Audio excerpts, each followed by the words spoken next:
Imagine a new kind of investing, a potentially life-changing way to invest that honors biblical principles, the kind of principles that you and I grew up with.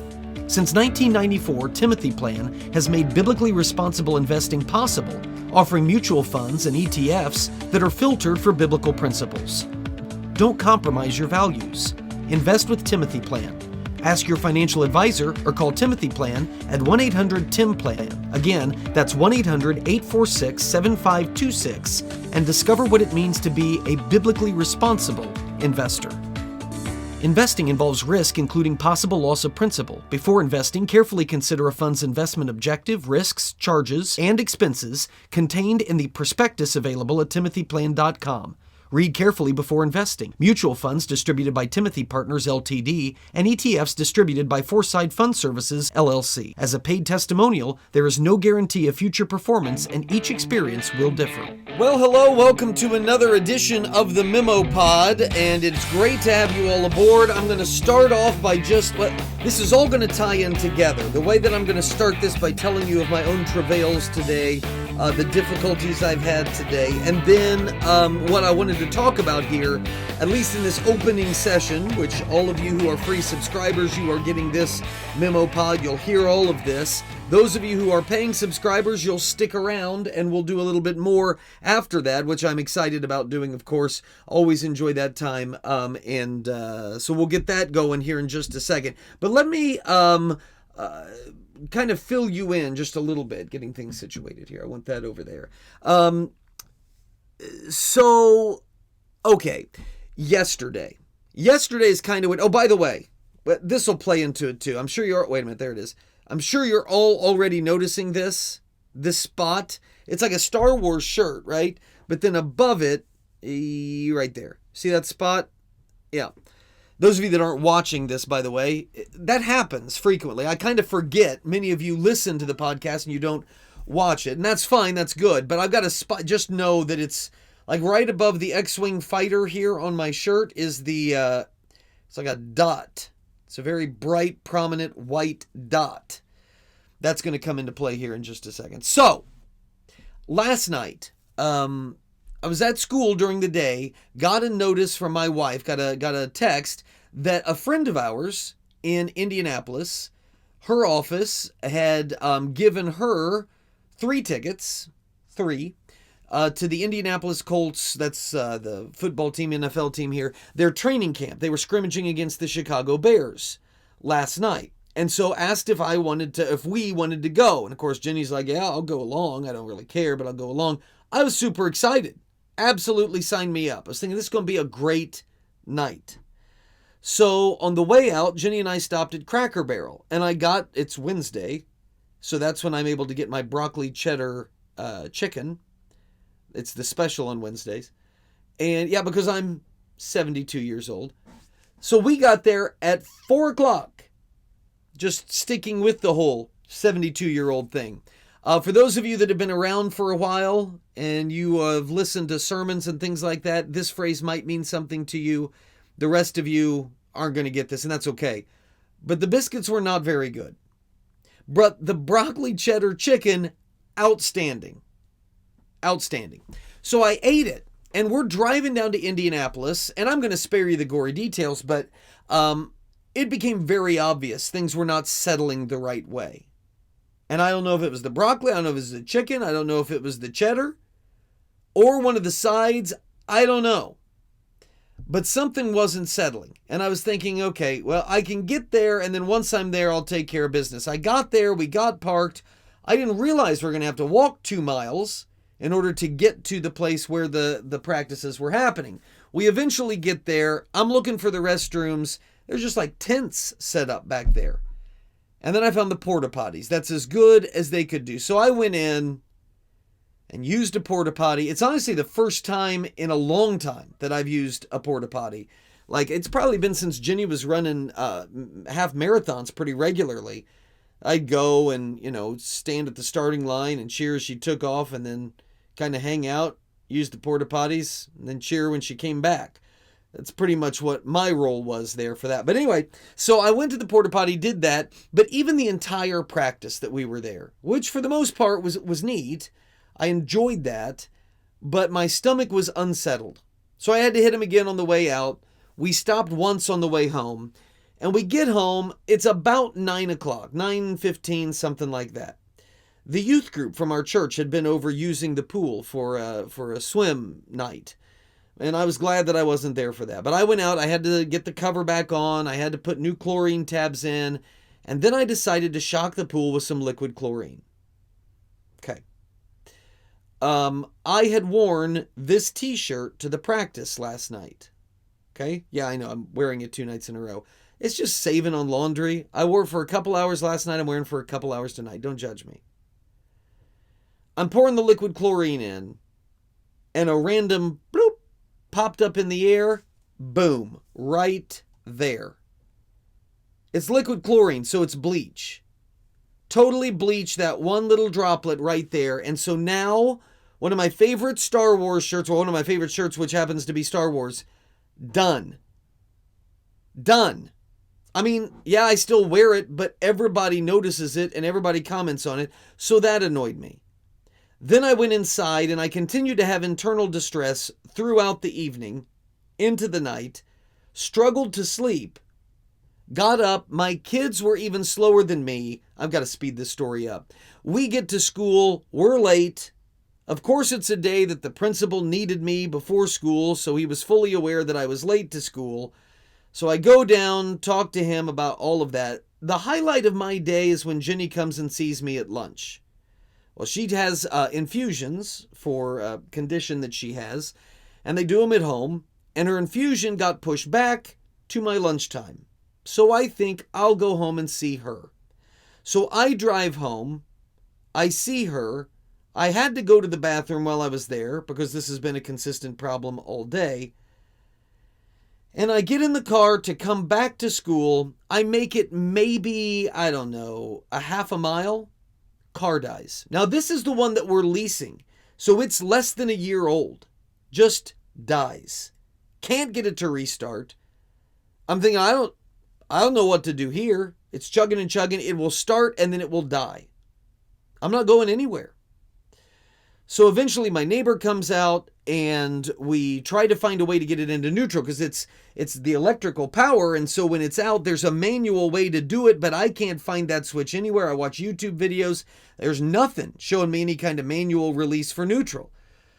So eventually we start the car and before it dies, I get it into neutral. We push the car. His wife comes out and is in the vehicle. And she's steering as we're pushing the vehicle. It kind of goes down a little hill. We're like, use the momentum, woman. Get it turned, use the momentum, and it'll get it back up. At least a portion of the hill will push it. She brakes. She brakes at the bottom of the hill. So we had to chug this thing. And I'm going to need to get some kind of stress test because I am not in as bad of shape as I feel like I am. Like I'm huffing and puffing. We finally get the thing into the driveway. I get back to school. I mean, just covered in dirt and everything else. I get back to school and finish out the day, going to the bathroom multiple times. Before I left, I had an email from somebody who had been charged an auto renewal on this platform, but hadn't been receiving emails. Hadn't been receiving anything for a year. I didn't know it. And so then I got to try to figure that out, and I feel bad. I got to reimburse, at least I want to reimburse, and they're saying, no, don't reimburse, but just get us canceled and get this other. And I hate to see people go, but I understand why. I get home. We're now driving one vehicle, got to get everybody loaded back to the school for soccer. And in the course of doing so, kids start fighting, and I toss their water jugs into the back of the car along with my computer. And we drive to the school for their soccer practice. I get their water jugs out. One of them had tipped and dumped all of the ice cold water in the trunk, all over my computer bag, all up in the computer. And now that's going to all have to be fixed. So everything that was on there, it's just been one of those days. One of those days. Picked my daughter up after her tennis practice.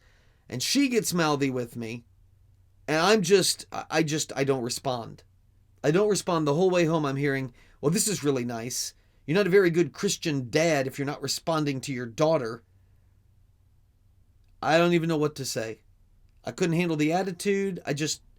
It reminds me of a tweet that I saw. The tweet that I saw, I'm going to pull it up here. The tweet that I saw was from this guy named Neil Shenvi. I saw this back in March, and I saved it. It said, Christians remember that every single day a couple's infant dies, a wife discovers her husband's affair, a man visits her elderly father with dementia, the cancer returns, the depression is still there. This world is broken and life is short. Jesus is the only hope. And it was a good reminder to treat people with kindness and to treat people with generosity and patience, because you don't know the kind of day that somebody's had. And I guarantee you, with as frustrating as my multiple trips to the bathroom, and with as frustrating as the computer issue is, because that's a lot of money, with as frustrating as the vehicle situation is, because that's going to be a lot of money, I feel certain, after we get it towed and the dealership tells us that we've got 15,000 things wrong with it, even though it's, a year old. With all of that stuff, a lot of somebody's had far worse days than I did. And somebody's going to have a struggle to fall asleep tonight. I feel like I'm going to fall asleep as quickly as possible so I can forget this day. And so I guess the moral of the story in there is, I don't know when you're watching this. I don't know the kind of day that you're having. But if it's a bad one, I empathize with you and sympathize with you.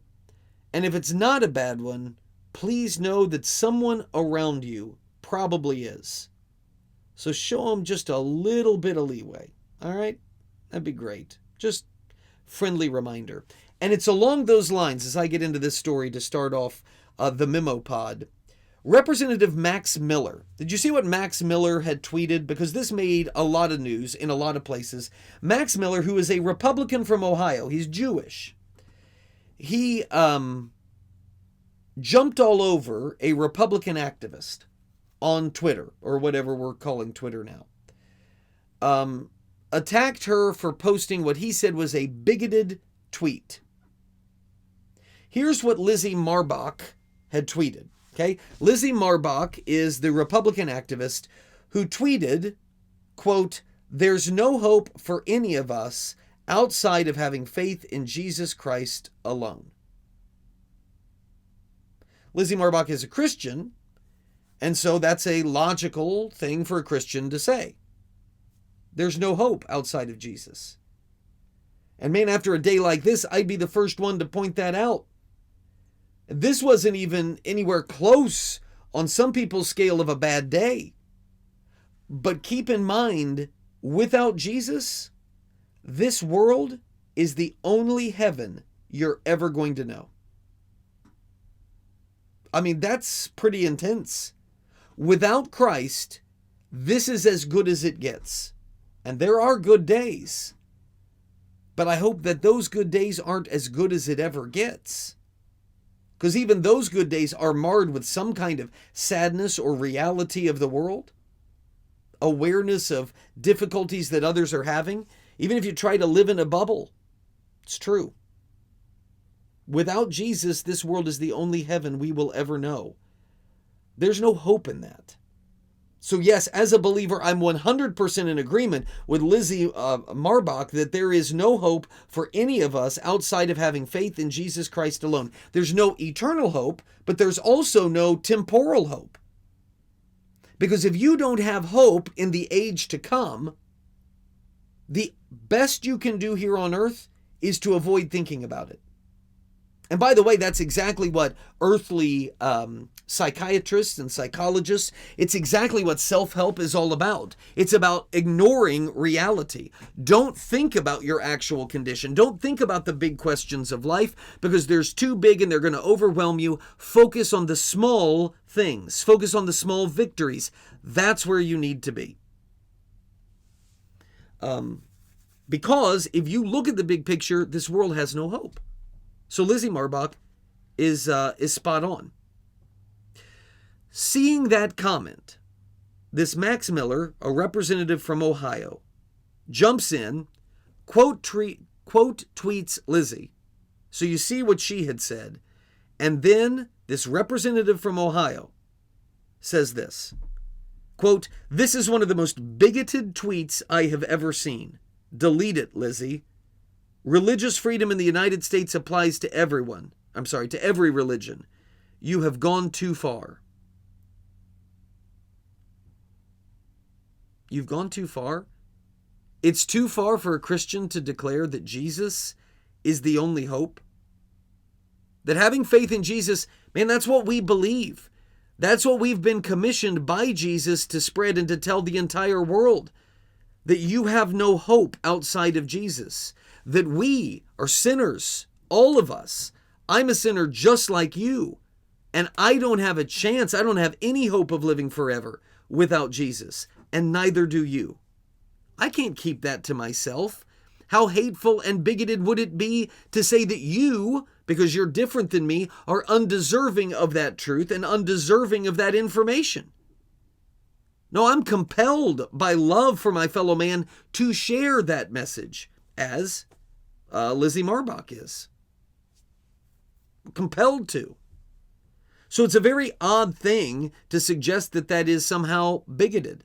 But of course, with our expanding, that's the word I'll use, expanding definition for words, including those like bigot, it doesn't surprise me to see it applied to basic Christian orthodoxy. Concerning, yes. Surprising, no. Even more concerning that it is coming from someone who's wearing the R after their name, a Republican? Yeah. Yeah, because I know what Democrats think about, sorry, that was a really sweeping generalization.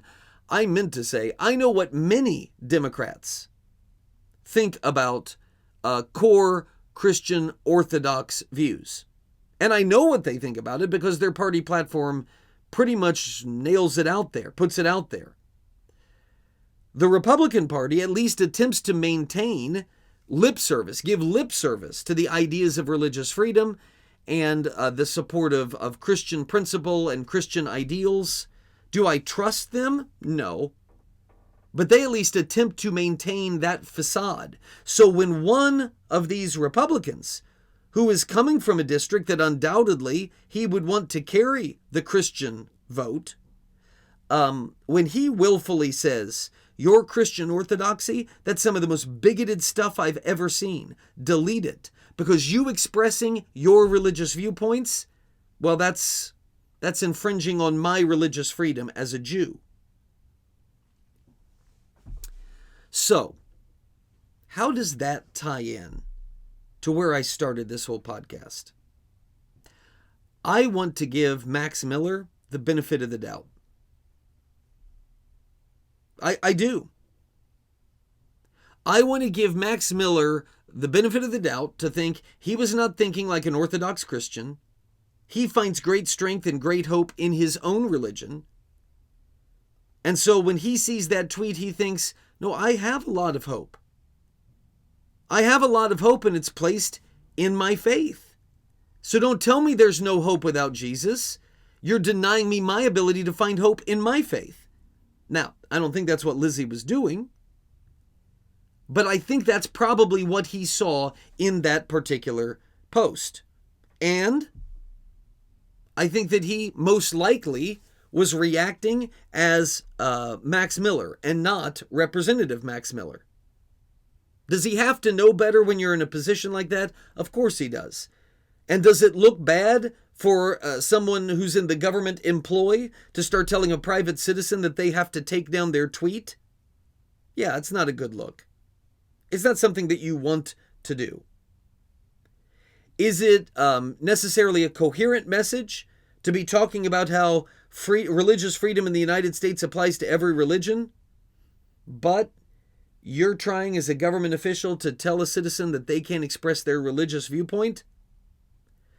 You're not a champion of religious freedom if you're trying to deny someone the exercise of their religious freedom, which is what Max Miller was doing. So across the board, I don't think that this made any sense or was a wise thing to say, But I do think it was a mistake. And I do think people can be forgiven for their mistakes. I do. I think I can be forgiven by my mistakes, and I want to be forgiven by my mistakes. And some people say, yeah, but did he ask for forgiveness? Well, actually, he did. There was a great deal of backlash from a number of places, which is why I don't really feel the need to pile on. I don't think that helps anybody. But Miller issued an apology and described his response as a mistake. Here's what he said, quote, "I posted something earlier that conveyed a message I did not intend. I will not try to hide my mistake or run from it. I sincerely apologize to Lizzie and to everyone who read my post." That's how you do it. Yeah, he goofed. He messed up. He read something into a tweet and responded without thinking. I think that's one of the dangers of Twitter. I'll give you an example of what I'm talking about. We, and from time to time, all of us, receive messages, whether they're text messages, whether they're picture messages, whether they're emails. We will all receive correspondence that our initial gut reacts in a way that isn't overly productive. We want to lash out. We're angry. We're hurt. And so we want to respond right away. And yet when we don't, when we pause, when we are patient, when we are slow to anger and we think things through, this just happened to me. I had fired off or got ready to fire off a written response to a situation as something that had happened. But before I hit send, don't laugh at me when I say this, I had to go to the bathroom. And while I was in the bathroom dealing with that situation, I calmed down a little bit. I saw things from the other person's perspective a little bit, and I went back and I completely edited my tone and everything in the way that I said it. And I'm so glad that I did, because that actually represented what I believed. And I'm looking at Mr. Miller here, Representative Miller. I don't have any problems with the guy. Made a mistake, owned up to the mistake, acknowledged the mistake. And for those that would say, yeah, but it must be what he really believes because otherwise he wouldn't have said it. Okay, wait. It must be what he really believes. What is? I think it is what he really believes, that he doesn't want to be told he doesn't have any hope in his faith. I think that's what he believes. I honestly do. He doesn't want to be told that he can't find hope in his faith the way Christians find hope in their faith. Now, a Christian still has to spread that message, but I think it's completely legitimate that Max Miller would feel that way. So yes, I do think that that's what he thought. Do I think that he intended to infringe on Marbach's religious freedom himself? Do I think that he intended to silence Christians? Do I think that he has some really awful views of Christianity? I actually don't. I think he made a mistake. And I think barring any type of follow-up that suggests otherwise, wouldn't it be best if we all operated with that understanding? People are allowed to make mistakes and say things they don't mean. I don't know. Maybe I'm just feeling that way because today has been the kind of day it's been. Because I've looked for some understanding and some patience in every quarter. And so how awful would I be to not extend that to someone else? It's kind of the way that I see this. Your thoughts welcome as always. Peter at peterheck.com, Peter at peterheck.com.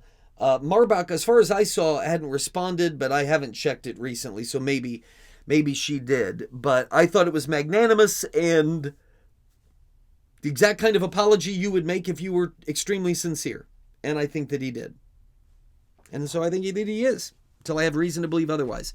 Your thoughts, peterheck.com, peterheck.com. You can comment on that, my no good, very bad, awful day, or the glorious TIE fighter, it's not a TIE fighter, X-Wing fighter bullet that is emerging from the nose cone of the plane here on my shirt. Yeah, I'd love to hear your comments on that. You can either post them below in the comment section, or You can also email me. peterheck.com. That's peter@peterheck.com. This is when I got to say goodbye to all of you who are free subscribers. Would love to have you sign up and stick around, because in the next section, I don't think I told you what I was going to talk about. In the next section, did you see what's going on with the NFL's Washington Redskins? I find this to be glorious. You knew this was going to happen. And this isn't sports related, by the way. It's culture related. You knew this was going to happen if you were paying attention. Some people pretended that it wouldn't. I knew, you knew all along that it would happen, and now it has. Now it has.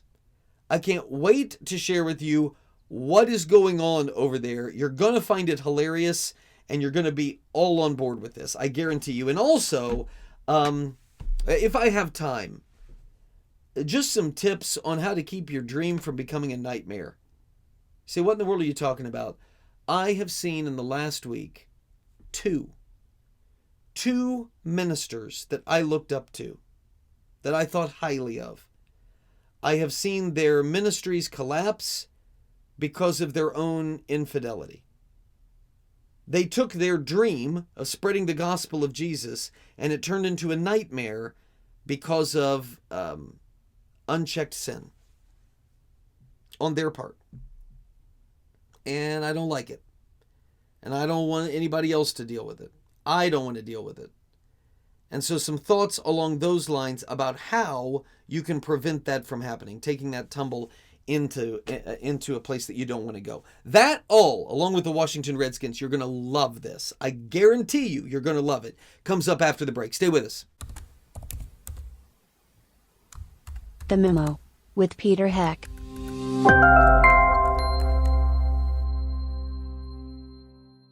Please patronize and thank all the sponsors of the Heck podcast, including McGonigal's Buick GMC, Terrell's Auto Service, Norris Insurance, Stevens Machine, Creative Financial Center, Indiana Right to Life, Tri-Green Tractor, the Indiana Family Institute, Hartman Family Farms, Liberty Financial Group, the Wyman Group, and J. Watson Creations.